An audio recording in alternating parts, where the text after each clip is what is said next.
Assalamualaikum warahmatullahi wabarakatuh. Sahabat-sahabat, ada 6 perkara yang apabila kita kerjakan ketika hidup sekarang di dunia ini dan menjadi rutinitas kita sehari-hari, apalagi semuanya sangat bagus bisa kita lakukan, kalaupun toh tidak salah satunya kita rutin lakukan, yang apabila kita mengerjakannya itu bisa menjadi sebab layaknya kita mendapat syafaat pada hari kiamat. Pada hari di mana kita dihisab, hari di mana kita harus mempertanggungjawabkan amal-amalan kita akan diinterogasi, maka di saat itu kita butuh yang namanya saksi-saksi yang akan meringankan sanksi bagi kita. Saksi-saksi yang akan bisa menyelamatkan kita dari ancaman dan dari siksaan Allah Subhanahu wa Ta'ala. Apa saja ke-6 perkara tersebut yang akan bisa datang memberi saksi kebaikan bagi kita, menolong kita, memberi syafaat kepada kita? 1. Al-Quran. Rasulullah berkata, bacalah oleh kalian Al-Quran. Iqra' Al-Quran, baca oleh kalian Quran. Fa innahu yati yaumal qiyamati safi'an li ashabihi. Karena kelak Quran akan datang pada hari kiamat untuk memberi syafaat kepada ahlinya. Siapa yang maksud dengan ahli Quran?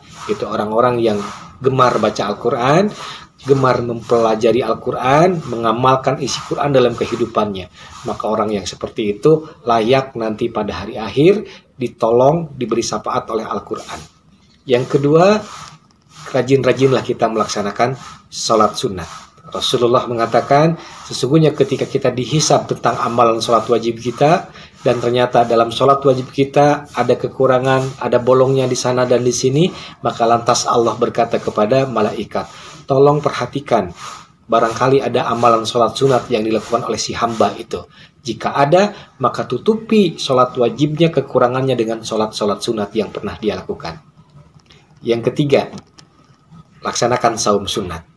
Saum sunat ini juga termasuk salah satu amalan yang kalau kita kerjakan, nanti pada hari kiamat akan menjadi pemberi syafaat kepada kita dengan seizin Allah. Al-Qur'anu wa saumu yasfa'ani yaumal qiyamah. Quran dan saum itu 2 perkara yang akan datang bisa memberi syafaat nanti pada hari kiamat. Apalagi di bulan Muharram. Nanti tanggal 10 Muharram, dan syukur-syukur kita bisa melaksanakannya dari tanggal 9 Muharram, kita disunahkan untuk saum Muharram. Yang keutamaannya kita sudah paham, akan bisa menjadi sebab terhapusnya dosa-dosa kita setahun yang lalu. Kemudian yang keempat, rajin-rajinlah kita untuk membaca zikir yang mudah diucapkan oleh lisan, tetapi bisa memberatkan timbangan amal. Zikir apa itu? Ucapan subhanallah wa bihamdihi subhanallahil azim. Ini sabda Rasulullah SAW. Kalimatani khafifatani bilisan saqilatani bil mizan. 2 kalimat yang ringan diucapkan oleh lisan tapi memberatkan timbangan amal kita. Subhanallah wa bihamdihi subhanallahil azim. 1 kalimat memberatkan timbangan amal. Beberapa kalimat pasti akan lebih memberatkan timbangan amal baik kita. Yang kelima, ini, kalau ada adzan berkumandang, tolong jangan ribut.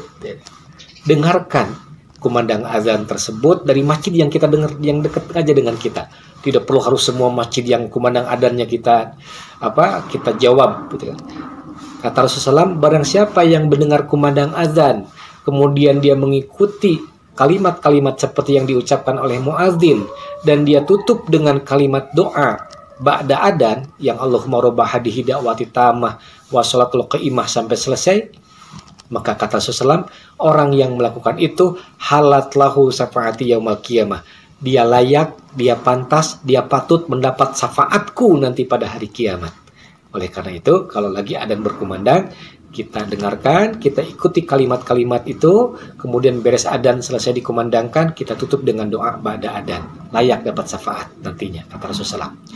Kemudian yang terakhir, yang keenam, perbanyak teman yang soleh. Perbanyak teman yang baik, perbanyak bergaul dengan orang-orang yang gemar baca Al-Quran, dekat dengan Allah, rajin ke masjidnya, perbanyak teman-teman, berteman dengan orang-orang yang baik. Kenapa? Karena nanti pada hari akhir, teman yang baik akan datang, bisa memberi syafaat, bisa menolong kita, supaya kita nanti selamat, dan kemudian bisa berkumpul dengan sesama orang soleh di surga. Itulah 6 perkara yang apabila kita lakukan bisa menjadi sebab layaknya kita mendapatkan syafaat atau pertolongan pada hari kiamat. Mudah-mudahan bermanfaat. Assalamualaikum warahmatullahi wabarakatuh.